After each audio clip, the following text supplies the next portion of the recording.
ఓం నమో వెంకటేశాయ. ప్రాతస్మరామి రఘునాథ ముఖారవిందం మందస్మితం మధురభాష విశాలఫాలం కర్ణావలంబిచల కుండల శోభిగండం కర్ణాంతదీర్ఘనయనం నయనాభిరామం. ప్రాతకాలంలో ఆ చిరునగవులు ఒలికేటటువంటి రామచంద్రమూర్తి యొక్క ఆ ముఖారవిందాన్ని మనస్సులో కనుక తలుచుకున్నట్లయితే మనస్సు పులకిస్తుంది.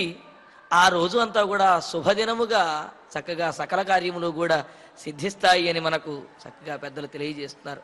మరి అటువంటి రామచంద్రమూర్తిని మనసులో తలచుకుంటూ తదభిన్న స్వరూపుడైనటువంటి శ్రీనివాసుని యొక్క దయా విశేషము చేత సమస్త మానవాళి కూడా ధర్మ తత్పరతతోటి మెలగాలి అని, సకల కార్యసిద్ధిని పొందాలి అని ఆకాంక్షిస్తూ తిరుమల తిరుపతి దేవస్థానం వారు ఈ కలియుగ వైకుంఠంలో నిర్వహిస్తున్నటువంటి ధర్మపథమైన శ్రీమద్ రామాయణం అయోధ్యకాండ ప్రవచన పారాయణ కార్యక్రమంలో నేటికి 281వ రోజుకి ప్రవేశించాము. మరి ఈ కార్యక్రమాన్ని చక్కటి సంకీర్తనతోటి ప్రారంభించుకుందాము.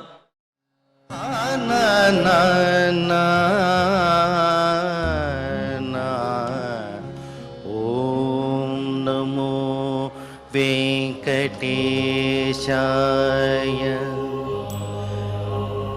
రామాయ రామభద్రాయ రామాయ రామభద్రాయ రామచంద్రాయ వేదసే రఘునాథాయ నాథాయ సీతాయ పతయే నమః.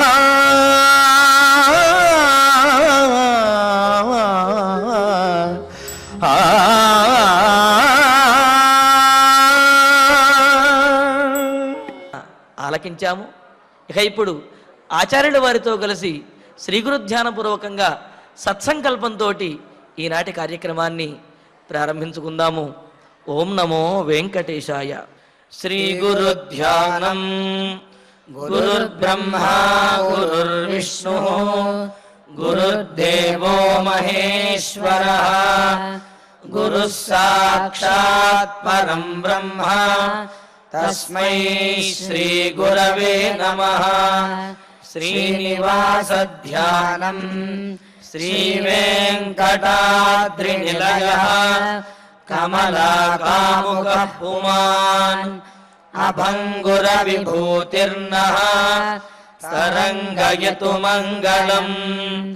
అథ సంకల్పః శ్రీమదాదివరాహ క్షేత్రే విరాజమానస్య శ్రీ పద్మావతీ జానేః అఖిలాండకోటి బ్రహ్మాండ నాయకస్య శ్రీరామచంద్ర రూపాంతరస్య భగవతః శ్రీ వెంకటేశ్వర స్వామినః సన్నిధౌ హనుమత్ సీతా లక్ష్మణ భరత శత్రుఘ్న పరివార సమేత శ్రీరామచంద్ర పరబ్రహ్మణః పరిపూర్ణానుగ్రహేణ అస్మిన్ భువనే సమస్తాధివ్యాధీనాం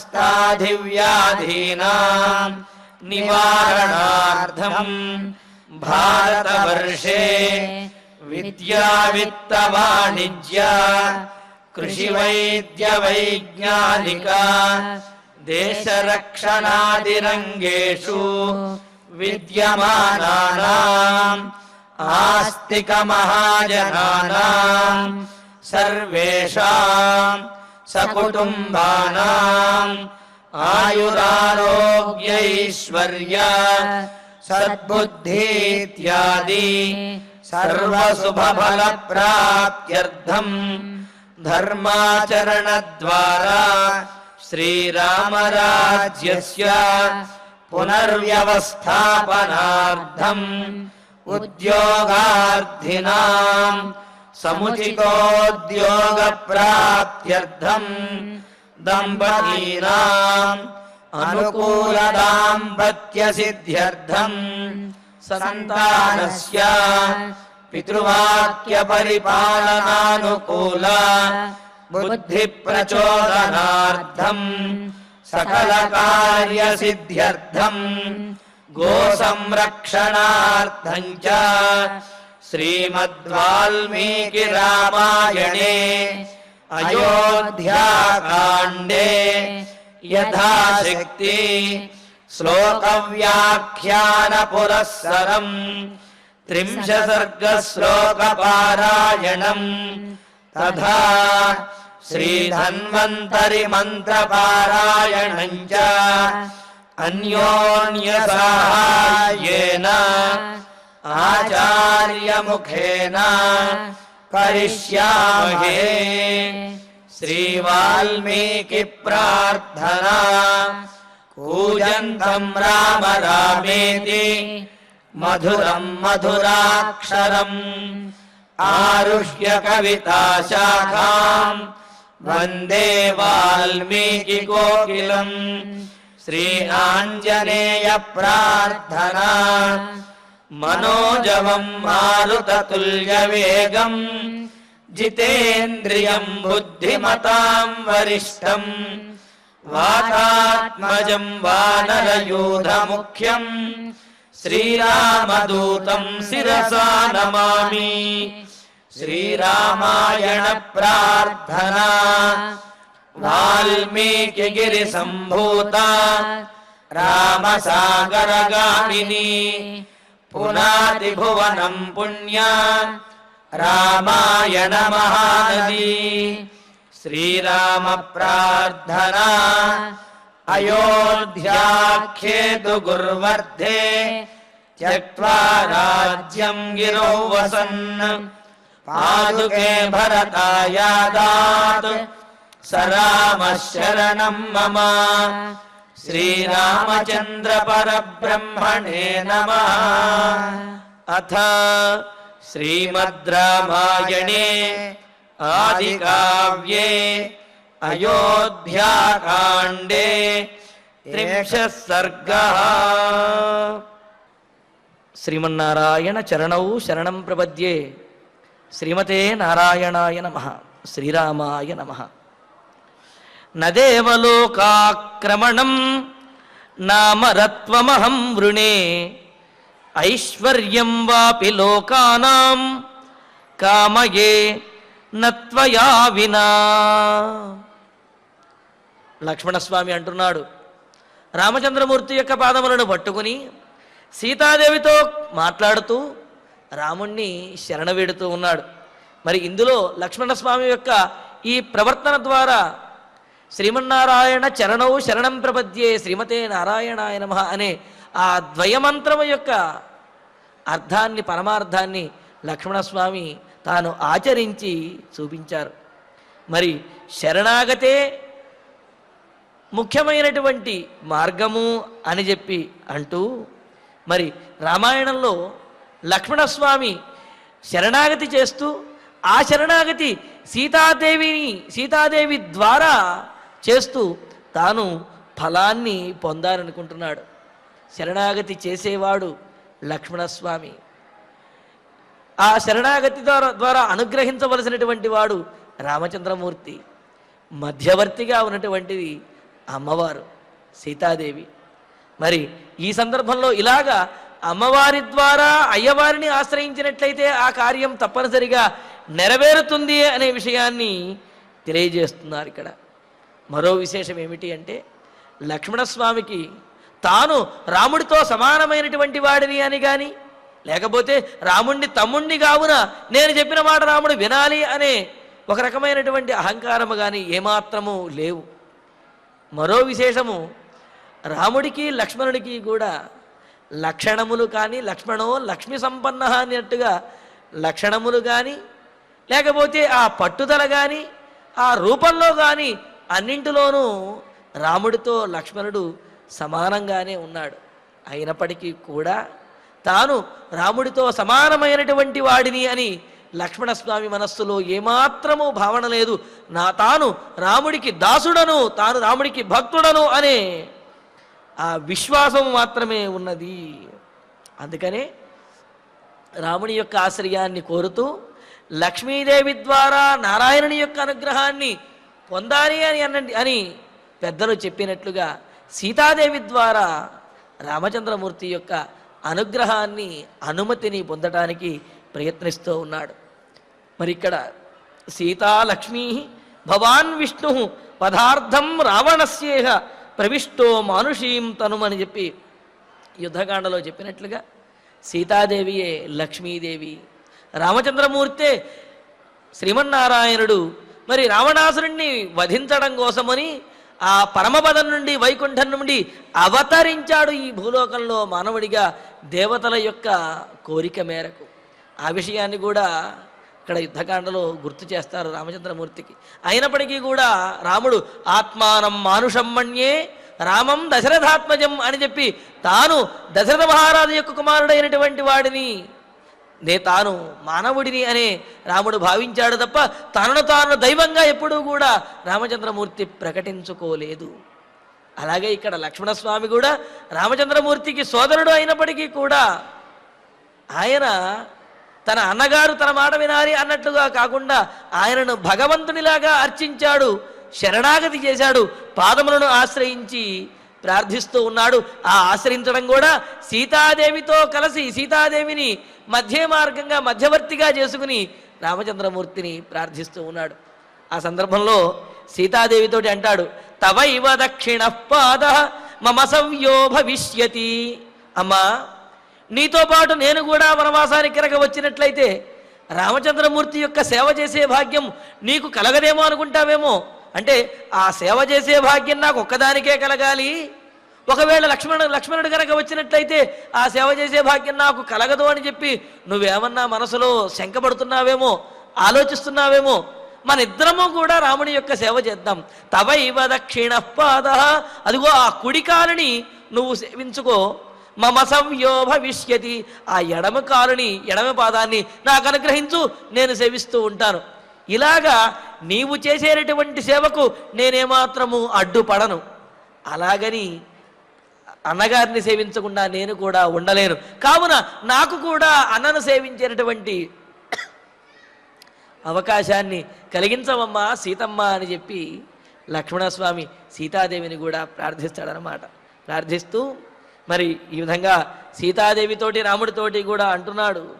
అంటే ఇక్కడ భగవంతుణ్ణి పొందడానికి భగవంతుడే ఉపాయము అని, మరొక ఉపాయం కానీ సాధన కూడా లేదు అని, అయితే ఆ ఉపాయాన్ని సాధించడానికి మధ్య మార్గంగా మధ్యవర్తిగా అమ్మవారిని కనుక ఉంచినట్లయితే ఆ కార్యము సిద్ధిస్తుంది అని చెప్పి అని అంటూ, అంతేకాదు భగవంతుణ్ణి సేవించడమే ఫలము.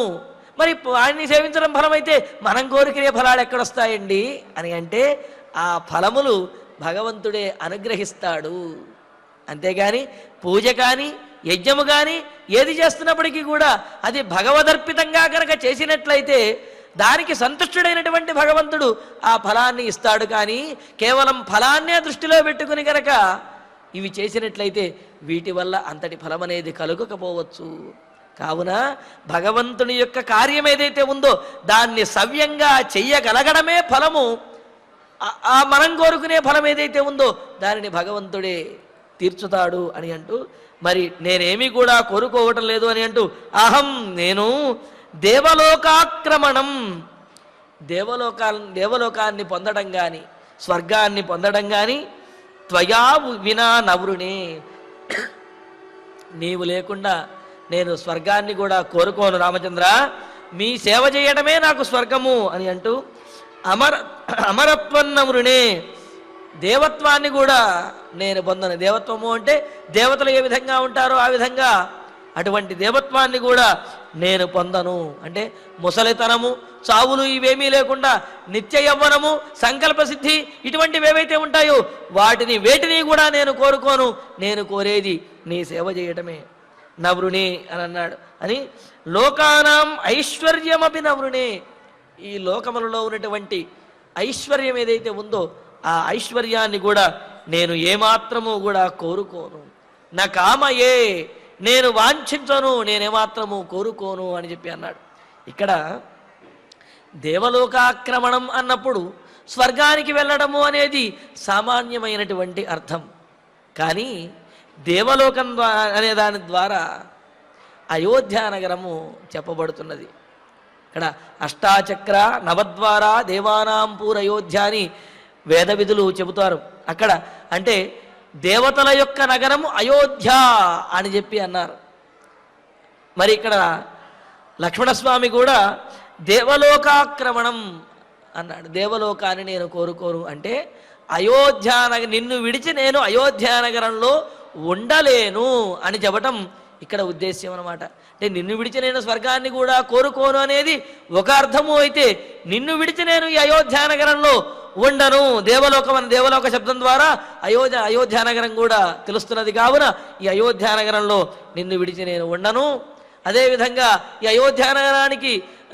అయోధ్యానగరంలో రాచరికాన్ని అనుభవించాలి అని చెప్పి అనుకోను, ఈ అయోధ్యానగరంలో ఉన్నటువంటి ఐశ్వర్యాన్ని అనుభవించాలి అని చెప్పి నాకు ఏమాత్రము కూడా ఆశ లేదు, నీతో పాటు రావటమే నాకు ఇవన్నీ కూడా అని చెప్పి అంటున్నారు. మరి ఇలాగా స్వర్గాన్ని కోరుకోను, దేవత్వాన్ని కోరుకోను, అమరత్వం అంటే అదేవిధంగా ఐశ్వర్యాన్ని కోరుకోను అని చెప్పి అన్నాడు. ఇక్కడ ఒక అర్థం ఏమిటి అంటే పరమపదము, కైవల్యము, త్రైలోక్యైశ్వర్యము అని చెప్పి 3 రకాలుగా చెబుతారు. అంటే ఉత్తమమైనటువంటిది, అన్నింటికంటే కూడా ఉత్తమ స్థితిలో ఉన్నటువంటిది పరమపదము, దానికంటే ముందు మోక్షము కైవల్యము, దానికంటే కూడా క్రింద త్రైలోక్యాధిపత్యము బ్రహ్మత్వము అని చెబుతారు. మరి ఇక్కడ లక్ష్మణస్వామి నేను పరమపదమునైనా సరే కోరుకోను, నీతో పాటే ఉంటాను అని అంటున్నాడు. ఆ 3 కూడా చెప్పి ఆ 3 కూడా నాకు అవసరం లేదు, నీతో ఉంటేనే ఆ 3 సిద్ధించినట్లు అని చెప్పి అన్నారు. అలాగే మరొక అర్థం మనం చెప్పుకున్నాం, నేను స్వర్గలోకాన్ని కోరుకోను, అదేవిధంగా స్వర్గలోక అధిపత్యాన్ని, ఇంద్రత్వాన్ని, అమరత్వాన్ని అంటే దేవత్వాన్ని, అదేవిధంగా ఇంద్రుడిగా ఉండాలి అని కూడా నేను కోరుకోను. అలాగే ఆ భోగభాగ్యాలు వాటిని అనుభవించాలి అని కూడా కోరుకోను. దేనిని కోరుకుంటాను? నీ యొక్క సాన్నిధ్యాన్ని మాత్రమే కోరుకుంటాను అని అన్నారు. ఎలాగా? నీ యొక్క సాన్నిధ్యంలో నిన్ను చూస్తూ నిన్ను సేవిస్తూ ఉండటమే నాకు పరమపదము, స్వర్గము, కైవల్యము, బ్రహ్మలోకము ఇవన్నీ కూడా నీ సాన్నిధ్యంలోనే నాకు లభిస్తాయి అని అన్నారు. అందుకనే అంటారు కదా, తద్విష్ణో పరమం పదగుం సదా పశ్యంతి సూరయః అంటే ఆ పరమపదంలో స్వామివారిని చూస్తూనే వాళ్ళందరూ కూడా నిత్యము ఆనందాన్ని పొందుతూ ఉంటారు. అంతకు మించినటువంటి ఆనందం వేరే ఉండదు. అలాగే ఇక్కడ లక్ష్మణస్వామి కూడా అంటున్నటువంటి మాటలలో ఆంతర్యం ఏమిటి అంటే నాకు స్వర్గము కానీ లేకపోతే మోక్షము కానీ పరమపదము ఇవేవి కూడా అవసరం లేదు. ఎందుకు అంటే అవన్నీ కూడా లేకపోతే వాటి అన్నిటికంటే కూడా మించినటువంటి ఉత్తమమైనటువంటి స్థానము నీ సన్నిధి. నీ సన్నిధిలోనే నాకు అవన్నీ కూడా లభిస్తాయి, వాటిని మించినటువంటి ఆనందము అనుభూతి కలుగుతాయి. కావున నేను వాటిని వేటిని కూడా స్వర్గమును, అమరత్వమును, భోగములను వీటిని వేటిని కూడా కోరుకోను, కైవల్యమును లేకపోతే బ్రహ్మలోకమును, పరమపదమును వాటిని వేటిని కూడా కోరుకోను.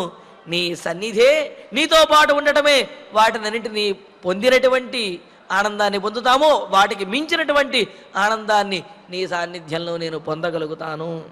నిన్ను విడిచి మాత్రము నేను ఉండలేను రామచంద్ర అని లక్ష్మణస్వామి చెబుతూ, ఏవం బ్రువాణ సౌమిత్రి వనవాసాయ నిశ్చిత రామేణ బహుభిః సాంత్వైః నిషిద్ధ పునరబ్రవీత్. ఏ విధంగా లక్ష్మణస్వామి అడిగితే రామచంద్రమూర్తి మాత్రము లేదు నాయన, నాకు వచ్చినటువంటి కష్టాన్ని నువ్వెంతగా అనుభవించాలి, నీకెందుకు ఈ కష్టము అని పరిపరి విధాలుగా లక్ష్మణస్వామిని ఆపటానికి, వారించడానికి ఎన్నో మాటలు చెప్పినప్పటికీ కూడా వనవాసాయ నిశ్చిత ఏవం బ్రువాణ, వనవాసం చేయడానికే నిశ్చయించుకుని ఈ విధంగా మాట్లాడుతున్నటువంటి లక్ష్మణస్వామితోటి సౌమిత్రి లక్ష్మణస్వామి రామేణ బహుభిః సాంత్వైః నిషిద్ధ.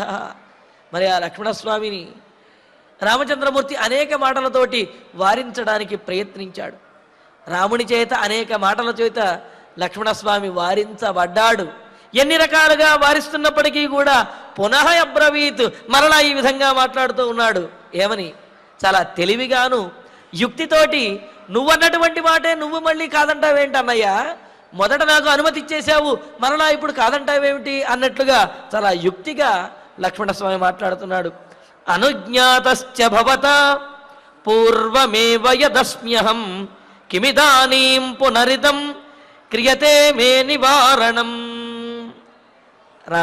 రామచంద్ర, అహం నేను భవతా పూర్వమేవ అనుజ్ఞాత, నీ చేత ముందే అనుజ్ఞ ఇవ్వబడ్డానంటే నాకు నువ్వు ముందే అనుజ్ఞ ఇచ్చేసావు వనవాసానికి రావడానికి.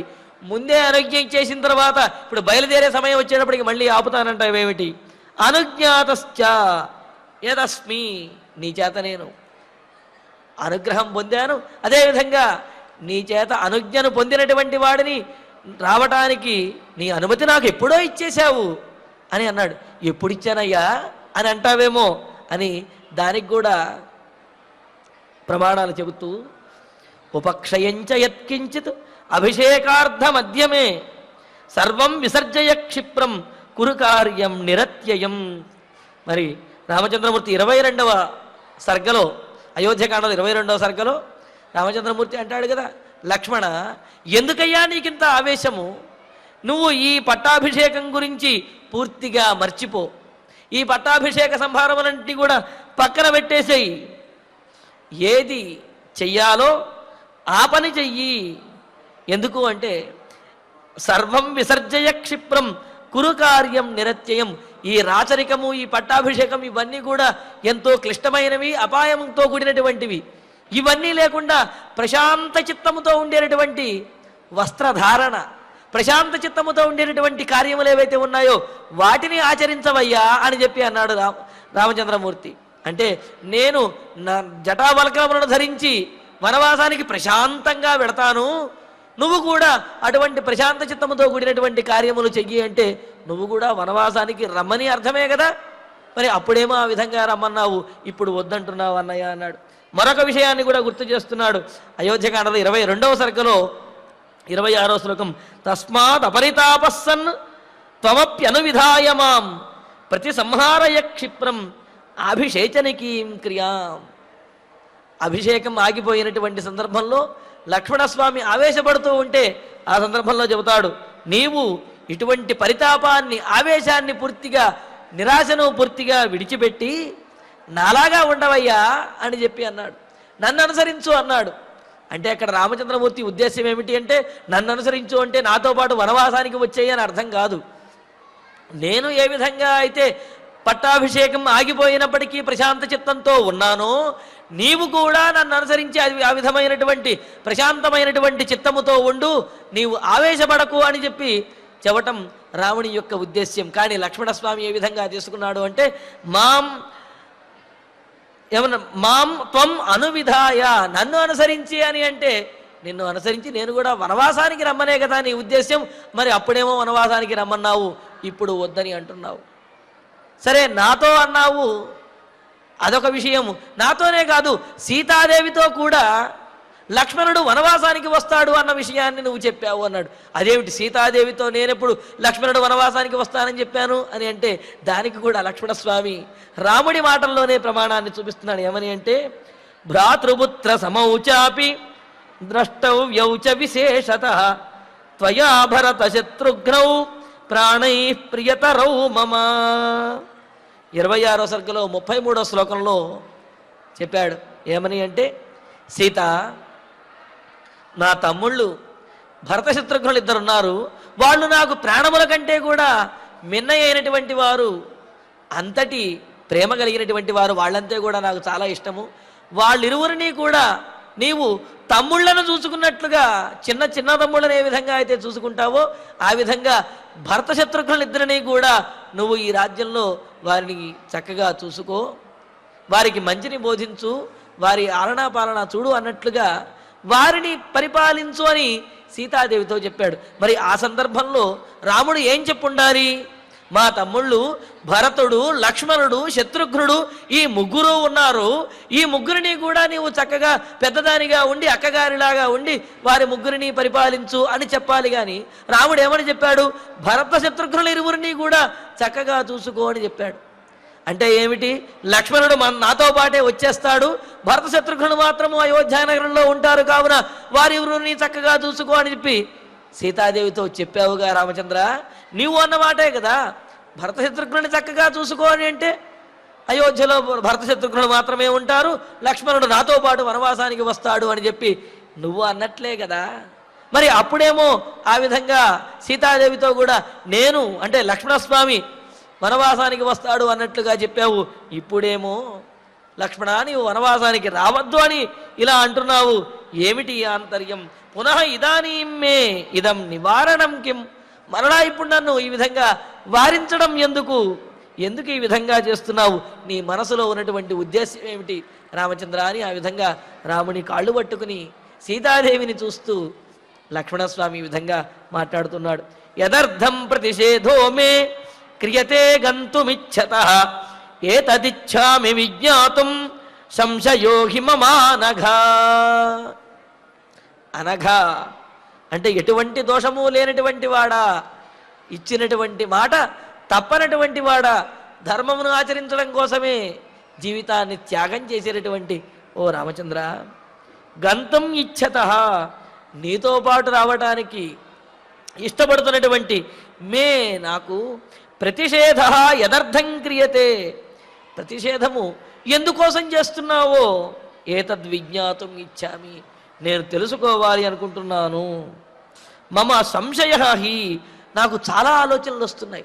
ముందేమో నన్ను తీసుకువెళ్ళేవాడిలాగా మాట్లాడావు, నన్ను అనుసరించవయ్యా, ఈ కష్టాన్ని విడిచిపెట్టు, ఈ రాజ్యములు ఇవన్నీ ఎందుకు మనకు అని చెప్పి ఈ విధంగా నన్ను కూడా వనవాసానికి తీసుకువెళ్లే విధంగా నాతో మాట్లాడావు. సీతాదేవితో కూడా అదే విధంగా చెప్పావు.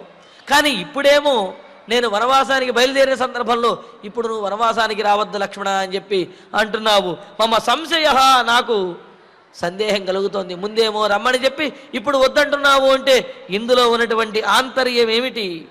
నేనేమైనా అపరాధం చేశానా?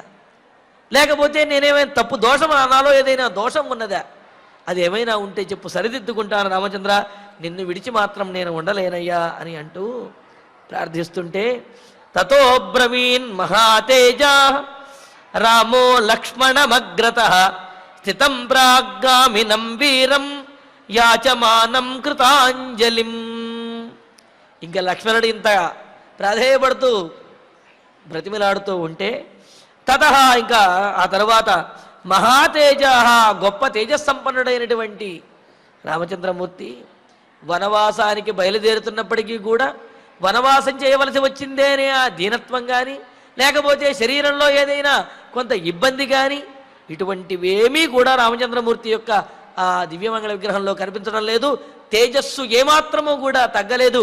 అదే ఉత్సాహంతో ఉన్నాడు, అదే పౌరుషంతో ఉన్నాడు అన్నమాట. తతః మహాతేజ ఆ తరువాత గొప్ప తేజస్సంపన్నుడైనటువంటి రామచంద్రమూర్తి అగ్రతః స్థితం తనకంటే ముందే వనవాసానికి వెళ్ళడానికి సిద్ధమై బయలుదేరినటువంటి వాడైన, ప్రాగ్గామినం తనకంటే ముందే వెళుతున్నటువంటి వాడైన, వీరం వీరుడైనటువంటి ఆ లక్ష్మణుడితోటి. అంటే వీరుడు అని అంటే ఏదో తనతో పాటు ఎంతోమంది సైనికులు ఉన్నప్పుడు, లేకపోతే అనుకూలమైనటువంటి పరిస్థితుల్లోనూ కార్యాన్ని సాధించడానికి సిద్ధమైనటువంటి వాడు కాదు. అటువంటి వాడు మాత్రమే కాదు, ప్రతికూలమైనటువంటి పరిస్థితుల్లో కూడా దేనినైనా ఎదుర్కోవడానికి సిద్ధమయ్యి కార్యాన్ని సాధించేటటువంటి లక్షణం కలిగినటువంటి వాడు అని చెప్పటం కోసమే వీరం వనవాసానికి కూడా ఉత్సాహంగా బయలుదేరుతున్నటువంటి వాడైన వీరుడైన ఆ లక్ష్మణస్వామి ఇంకా ఎటువంటి వాడు? యాచమానం అన్నయ్య నన్ను నీతో పాటు తీసుకువెళ్ళవయ్యా అని ఈ విధంగా ప్రార్థిస్తూ అడుగుతూ ఉన్నటువంటి వాడైన వాడు. కృతాంజలిం రెండు చేతులు జోడించి శరణాగతి చేస్తున్నటువంటి దోషలెగ్గి అడుగుతున్నటువంటి వాడైన లక్ష్మణం అబ్రవీత్. లక్ష్మణునితోటి రామచంద్రమూర్తి ఈ విధంగా మాట్లాడుతున్నాడు. ఏమని? స్నిగ్ధధర్మరతో వీర సతతం సత్పథే స్థితః ప్రియః ప్రాణ సమోవస్య భ్రాతా చాసి సఖా చ మే. లక్ష్మణ నీవు స్నిగ్ధ చాలా స్నేహము కలిగినటువంటి వాడు. ఎంతటి స్నేహము అంటే, స్నేహ శబ్దం స్నిహ్యతి అంటే వదలకుండా ఉండేటటువంటి లక్షణం ఏదైతే ఉందో దానినే స్నేహము అని అన్నారు. అటువంటి స్నేహము ప్రేమ నాయందు కలిగినటువంటి వాడివి. ధర్మరత, ధర్మము ఆచరించడంలో ఆసక్తి కలిగినటువంటి వాడివి, ధర్మం ఆచరించడంలో శ్రద్ధ కలిగినటువంటి వాడివి నీవు. వీర, దయ, దాన, యుద్ధేషు అంటే దయ చూపించడంలోను, దానం చేయడంలోను, యుద్ధంలో కూడా వెనకడుగు వేయనటువంటి లక్షణం ఏదైతే ఉందో దానినే వీరత్వము అని చెప్పి అన్నారు. ఆ విధంగా వీరుడవు నువ్వు, ఎటువంటి భయము లేనటువంటి వాడివి, దాన ధర్మాలు చేసే స్వభావం కలిగిన వాడివి, ధర్మాన్ని ఆచరించేటటువంటి వీరుడవు అయినటువంటి నీవు. సతతం సత్పథే స్థిత, ఎల్లప్పుడూ కూడా చక్కటి మంచి మార్గంలో ఉన్నావు నువ్వు. మే ప్రాణసమః, నా ప్రాణములతోటి సమానమైనటువంటి వాడివి. లక్ష్మణో లక్ష్మీ సంపన్న బహిఃప్రాణ ఇవాపరః అని చెప్పి బాలకాండలో అన్నారు కదా. లక్ష్మణ సర్వలక్షణ లక్షణుడైనటువంటి లక్ష్మణుడు అంటే రామచంద్రమూర్తికి బయట తిరిగాడేటటువంటి ప్రాణములు అని. నచతేన వినా లభతే నిద్రాం లభతే పురుషోత్తమ అంటూ ఆ లక్ష్మణస్వామి లేకపోతే నిద్ర కూడా పట్టదు అన్నారు. ఎందుకు నిద్ర పట్టదండి అంటే మనకు శ్వాస, ఆ ప్రాణం ఏదైతే ఉందో ప్రాణము సవ్యముగా ఉన్నప్పుడే, ఆ శ్వాస సవ్యంగా ఆడుతున్నప్పుడే నిద్ర పడుతుంది. లేకపోతే శరీరం సహకరించదు, నిద్ర కూడా పట్టదనమాట. రామచంద్రమూర్తికి బహిప్రాణమైనటువంటి లక్ష్మణస్వామి, తన ప్రాణసమమైనటువంటి లక్ష్మణస్వామి తనతో పాటు ఉంటేనే రాముడికి కనీసం నిద్రైనా పట్టేదిట. లక్ష్మణస్వామి లేకపోతే ఆనాడు నిద్ర కూడా పట్టేది కాదు. లక్ష్మణుడు ఎక్కడ ఉన్నాడో అక్కడకు వెళ్ళి రామచంద్రమూర్తి కూడా నిద్రించేవారుట. అంటే తన ప్రాణములు తనతో పాటు సవ్యంగా ఉన్నప్పుడే తనకు ఏ విధంగా అయితే నిద్రపడుతుందో ఆ విషయాన్ని అక్కడే చెప్పారు. మరి చిన్నప్పటి నుండి కూడా లక్ష్మణుడిని విడువనటువంటి వాడు, లక్ష్మణుడు కూడా రాముణ్ణి విడువనటువంటి వాడు. అందుకని ఇక్కడ ఏమంటున్నాడు, ప్రాణసమః, నాకు ప్రాణములతో సమానమైనటువంటి వాడివి నీవు, నిన్ను విడిచి నేను కూడా ఉండలేను కానీ అని అంటూ తర్వాత చెబుతాడు. ప్రియ, నాకు అత్యంతము ప్రియమైనటువంటి వాడు. వశ్య, ఈ మాటతోటి లక్ష్మణుని ఒప్పించాలనుకుంటున్నాడు. వశ్య, నీవు నా వశంలో ఉన్నటువంటి వాడివి, నా మాట వినేవాడివి కదా నీవు, నేను ఏది చెప్పినా సరే నువ్వు కాదనవు, అటువంటి స్వభావం కలిగిన వాడివి. భ్రాతాచ సఖాచ, నీవు నాకు సోదరుడివే కాదు, నాకు మిత్రుడివి నీవు, అటువంటి వాడివి అని చెప్పి అన్నాడు.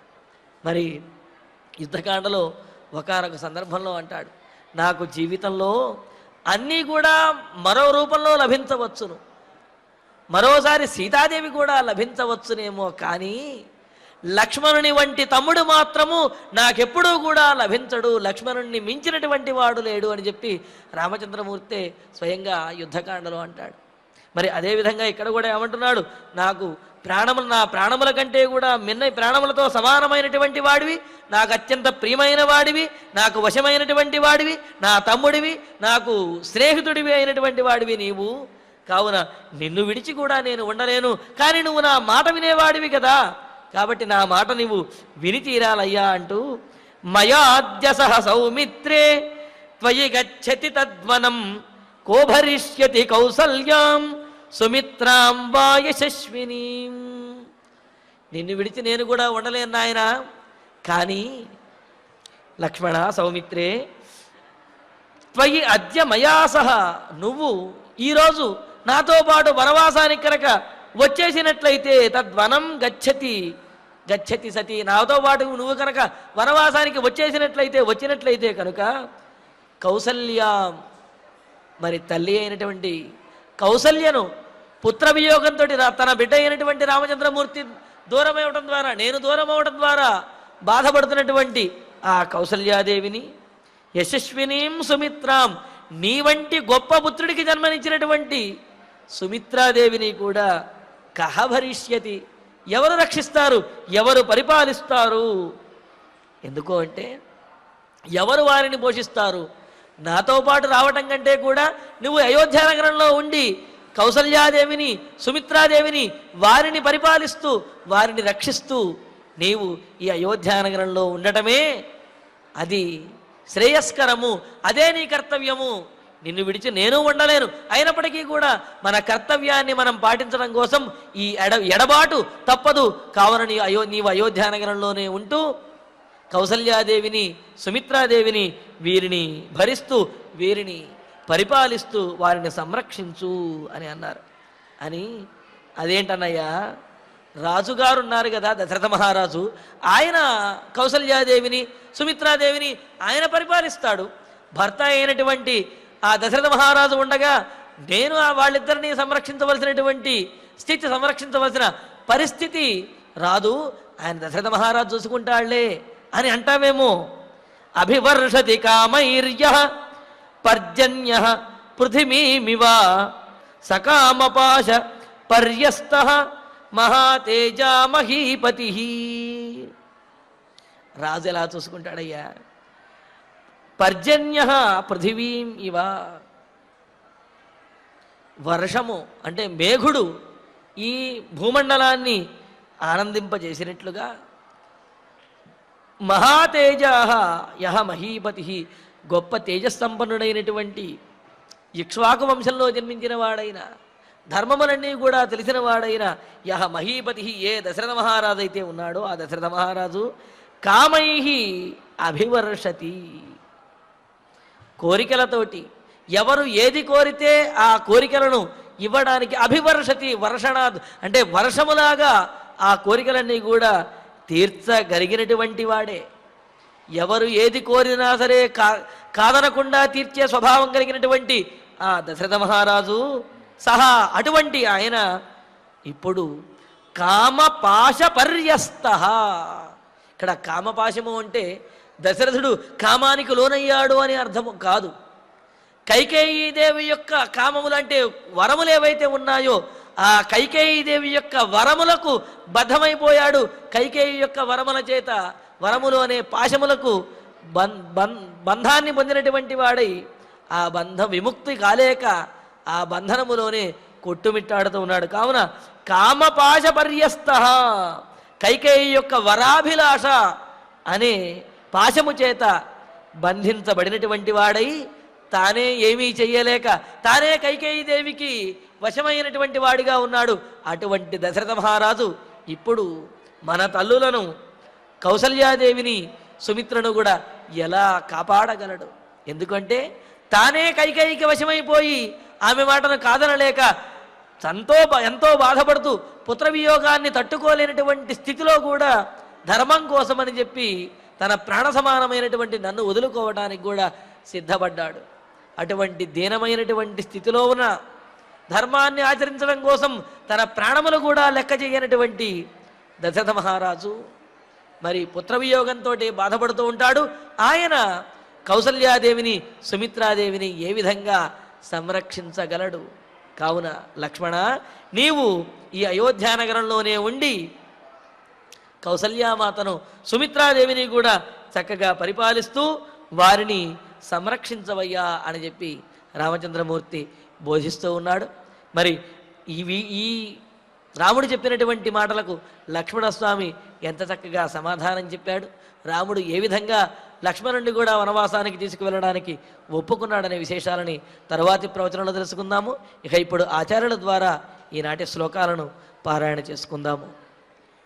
నదేవలోకాక్రమణం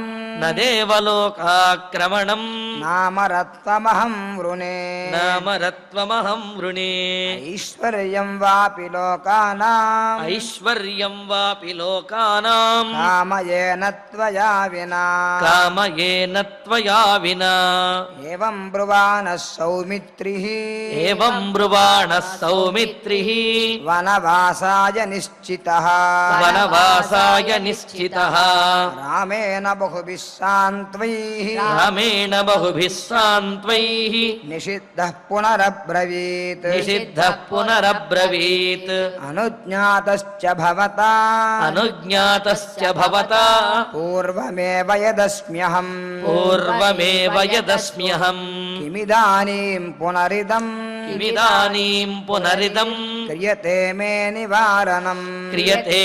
నివారణం యదర్థం ప్రతిషేధో మే యదర్థం ప్రతిషేధో మే క్రియతే గంతుమిచ్చతః క్రియతే గంతుమిచ్చతః ఏతదిచ్ఛామి విజ్ఞాతుం ఏతదిచ్ఛామి విజ్ఞాతుం సంశయో హి మమానఘ సంశయో హి మమానఘ సంశయో హి మమానఘ సంశయో హి మమానఘ తతో బ్రవీన్ మహాతేజాః తతో బ్రవీన్ మహాతేజాః రామో లక్ష్మణమగ్రతః రామో లక్ష్మణమగ్రతః స్థితం ప్రాగ్గామినం వీరం స్థితం ప్రాగ్గామినం వీరం యాచమానం కృతాంజలిం యాచమానం కృతాంజలిం స్నిగ్ధో ధర్మరతో వీరః సిద్ధో ధర్మరతో వీరః సతతం సత్పథే స్థితః సతతం సత్పథే స్థితః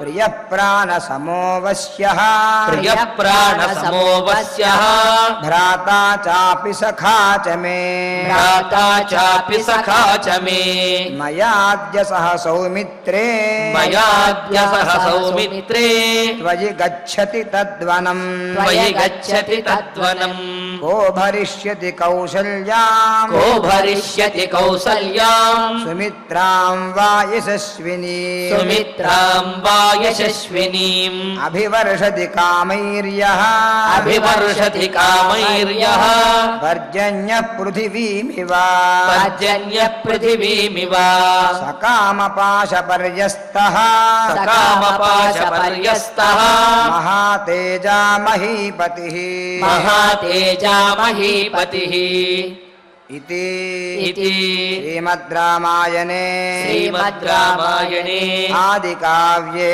ఆదికావ్యే అయోధ్యాకాండే అయోధ్యాకాండే ఏకత్రింశः సర్గే ఏకత్రింశ సర్గే అష్టశ్లోకాः అష్టశ్లోకాః.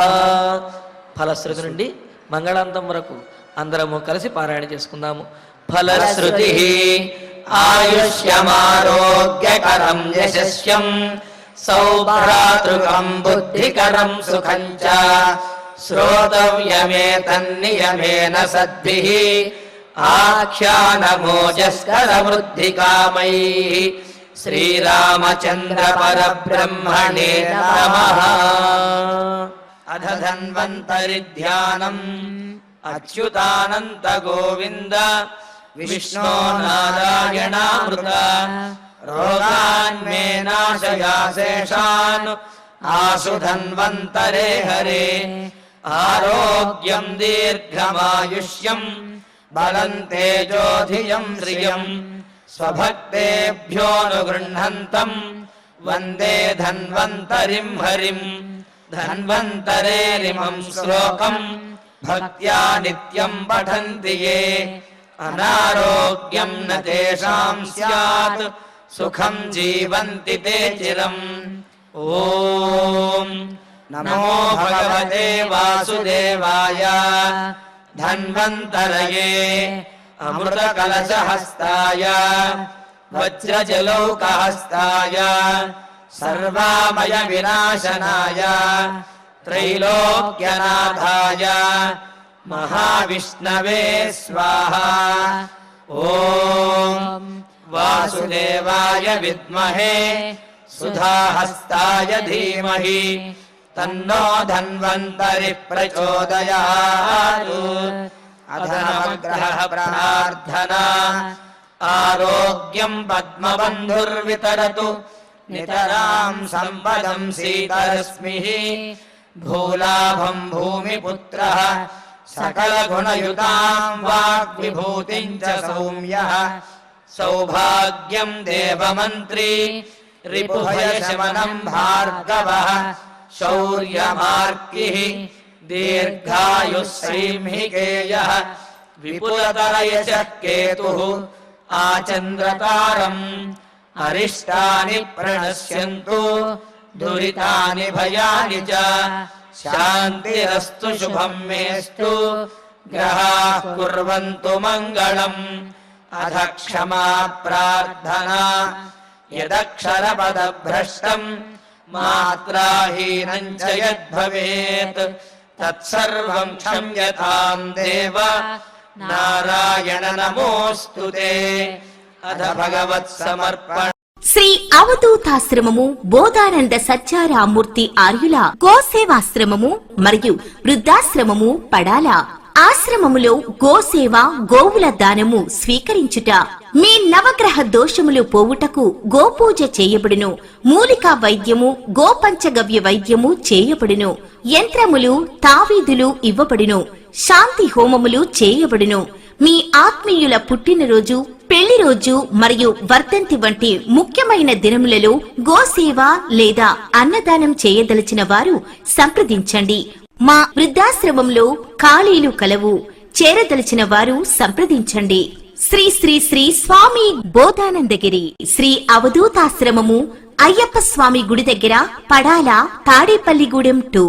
Cell numbers 7981356374, 96180341138.